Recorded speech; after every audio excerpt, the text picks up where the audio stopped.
राजा विक्रमादित्य के शासनकाल में एक किला अपनी खूबसूरती के साथ साथ अपनी खौफनाक कहानियों के लिए भी मशहूर था। इस किले की सुरक्षा एक खतरनाक राक्षस करता था, जिसका सिर इंसान का, शरीर शेर का और पूंछ बिच्छू जैसी थी। लेकिन इसके अलावा किले के अंदर एक और राज था।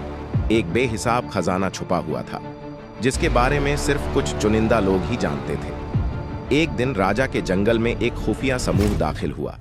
ये लोग आम नहीं थे, बल्कि खजाने के खतरनाक चोरों का समूह था। इनके सरदार काला नाग एक चालाक और निर्दयी चोर थे, जिन्होंने अपनी पूरी जिंदगी खजाने चुराने में बिता दी थी। काला नाग और उसकी गैंग को किले के खजाने के बारे में पता चला और उन्होंने इसे चुराने का प्लान बना लिया। काला नाग ने अपनी गैंग के सभी लोगों को इकट्ठा किया और बोला, भाइयों, आज रात हम किले का खजाना लूटेंगे, लेकिन हमें बहुत होशियार रहना होगा। वहां एक राक्षस है जो किसी को भी जिंदा नहीं छोड़ता। चोरों में से एक लंगड़ा रामलाल बोला, सरदार, अगर वह राक्षस सचमुच इतना खतरनाक है तो हम उसे कैसे हरा पाएंगे? काला नाग मुस्कुराया और बोला, तुम लोग अपनी चतुराई का इस्तेमाल करो और सही समय पर भागने की कला सीखो। अगर सब कुछ ठीक रहा तो हम खजाना ले लेंगे और राजा के साम्राज्य में हम सभी अमीर बन जाएंगे। इसी बीच राजकुमारी लीला को खजाने और राक्षस के बारे में जिज्ञासा हुई, इसलिए उसने अपने पिता से अनुमति लेकर जादूगर डंबलडोर के साथ किले की ओर रवाना होने का निर्णय लिया।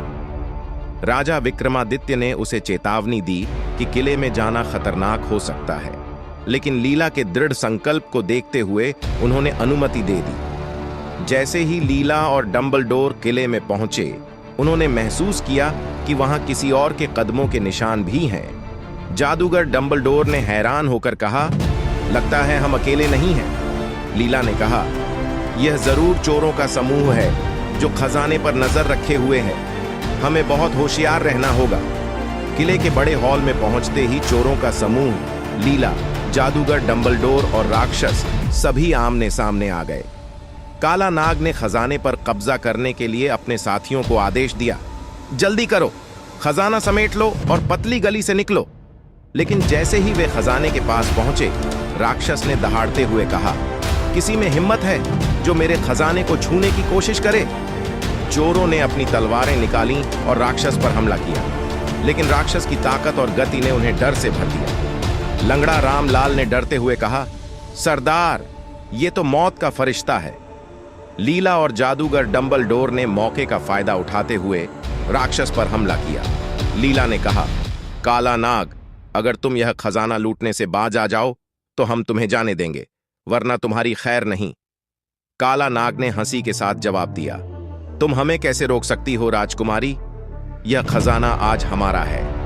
अब एक तरफ लीला और जादूगर डंबलडोर थे और दूसरी तरफ चोरों की गैंग और राक्षस। लीला ने जादूगर को इशारा किया और डंबलडोर ने अपना जादुई मंत्र पढ़ा। एक रोशनी का गोला राक्षस की आंखों पर पड़ा और उसे कुछ समय के लिए अंधा कर दिया। उसी समय लीला ने अपनी तलवार निकाली और राक्षस पर वार किया।